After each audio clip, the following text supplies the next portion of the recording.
ઉત્તરાયણ આવે એટલે દાન પુણ્યનો માહોલ જામી જાય, ખરું ને? ખાસ કરીને આપણે ભગવાન શ્રીકૃષ્ણની વહાલી ગૌમાતાની સેવા કરવા માટે તત્પર હોઈએ છીએ. પણ ક્યારે વિચાર્યું છે કે આપણી આ જ અતૂટ શ્રદ્ધા, આ જ પ્રેમ કદાચ અજાણતા જ ગૌવંશ માટે જીવલેણ બની શકે? હા, આ સવાલ થોડોક અજીબ લાગશે, પણ એનો જવાબ જાણવો આપણા સૌ માટે ખૂબ જ જરૂરી છે. તો ચાલો આજે આપણે આખી વાતને વ્યવસ્થિત રીતે સમજીએ. આપણે 5 મુદ્દા પર વાત કરીશું. શ્રદ્ધા અને સાવધાની. પછી જોઈશું કે એનું પરિણામ કેટલું જીવલેણ હોઈ શકે, ખતરાના લક્ષણો અને એના ઉપાયો શું છે, જરૂર પડે તો કોનો સંપર્ક કરવો, અને છેલ્લે સાચો ધર્મ ખરેખર શું છે. તો આપણો પહેલો મુદ્દો છે ઉત્તરાયણ, શ્રદ્ધા અને સાવધાની. જુઓ, પુણ્ય કમાવાનો ઉત્સાહ સારો છે, પણ ક્યારેક એ ઉત્સાહમાં આપણે એવું કંઈક કરી બેસીએ છીએ જેના પરિણામો આપણે ધાર્યા પણ ન હોય. આ સવાલ સાંભળીને જ મનમાં એક આઘાત લાગે, પણ આ સવાલ પૂછવો જ પડશે. શું આપણી ભક્તિ, આપણો દાન કરવાનો આટલો બધો ઉત્સાહ એ જ ગૌમાતાના જીવન માટે જોખમ બની શકે? અને દુઃખની વાત એ છે કે જો આપણે સાવચેત ન રહીએ તો જવાબ છે હા. અહીં એક વાત સ્પષ્ટ કરી દઉં, ભેંસાણ પશુ દવાખાનાના જે નિષ્ણાતો છે એમનો આ સંદેશ આપણી શ્રદ્ધા પર કોઈ રોક લગાવવા માટે નથી. ના, બિલકુલ નહીં. આ તો બસ એ શ્રદ્ધાને એક સાચી દિશા આપવાનો પ્રયત્ન છે. હેતુ માત્ર એટલો જ છે કે આપણે બધા જ જાગૃત બનીએ, જેથી આપણું પુણ્યનું કામ કોઈ અબોલ જીવ માટે પાપ ન બની જાય. તો આનું પરિણામ ખરેખર કેટલું ગંભીર હોઈ શકે? ચાલો હવે આપણા બીજા મુદ્દા પર આવીએ. અતિશય ખોરાક અને એનું જીવલેણ પરિણામ. આની પાછળનું થોડું વિજ્ઞાન સમજવું પડશે. તો આ જે જીવલેણ સ્થિતિ છે ને, એને મેડિકલ ભાષામાં કહેવાય છે એસિડોસિસ. હવે સાવ સાદી ભાષામાં સમજીએ તો થાય છે એવું કે જ્યારે કોઈ ગાય એક સામટું ઘણું બધું અનાજ કે પછી રાંધેલો ખોરાક ખાઈ લે ને, તો એના પેટમાં લેક્ટિક એસિડનો જાણે કે ધડાકો થાય છે. અને આ એસિડ એટલો ખતરનાક હોય છે કે લોહીમાં ભળીને આખા શરીરમાં ઝેરની જેમ ફેલાઈ જાય છે. અને પરિણામ? પશુનું મૃત્યુ. આને હજી સરળ રીતે સમજવું છે? ચાલો આપણું જ ઉદાહરણ લઈએ. આપણે કોઈવાર લગ્નમાં કે પાર્ટીમાં બહુ બધું ખાઈ લઈએ તો શું થાય? બસ એસિડિટી થાય, થોડી અસ્વસ્થતા લાગે. પણ ગાયો માટે? એમના માટે આ માત્ર અસ્વસ્થતા નથી, એમના માટે તો આ એક આખી જીવલેણ ઝેરી પ્રક્રિયા બની જાય છે.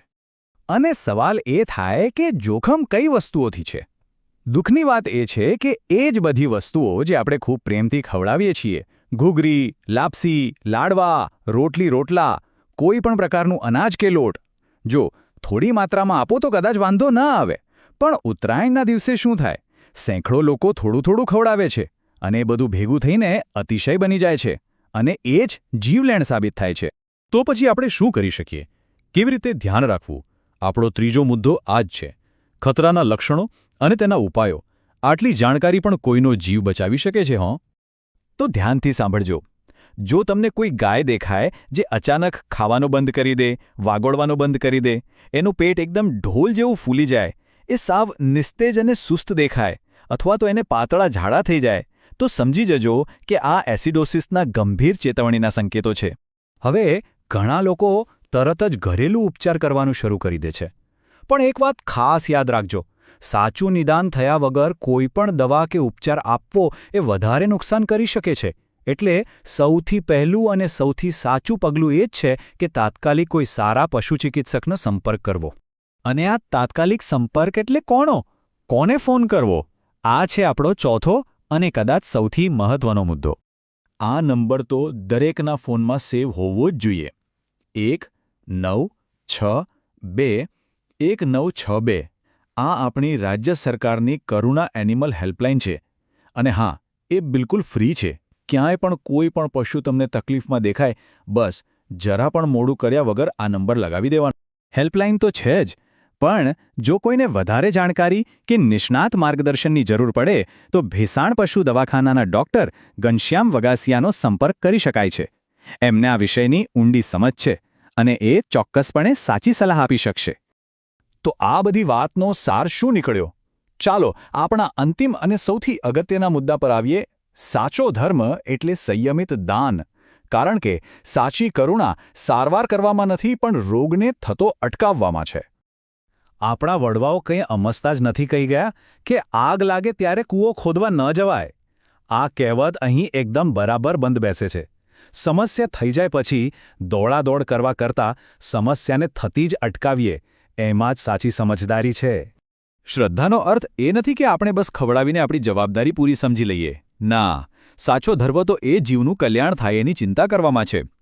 અને ખાસ કરીને જે રખડતા પશુઓ છે, જેમને આખા દિવસમાં કોણ કેટલું ખવડાવી ગયું એનો કોઈ હિસાબ જ નથી હોતો, એમને કંઈ પણ આપતા પહેલાં 100 વાર વિચાર કરવો, સંયમ રાખો, એ જ સાચી સેવા છે.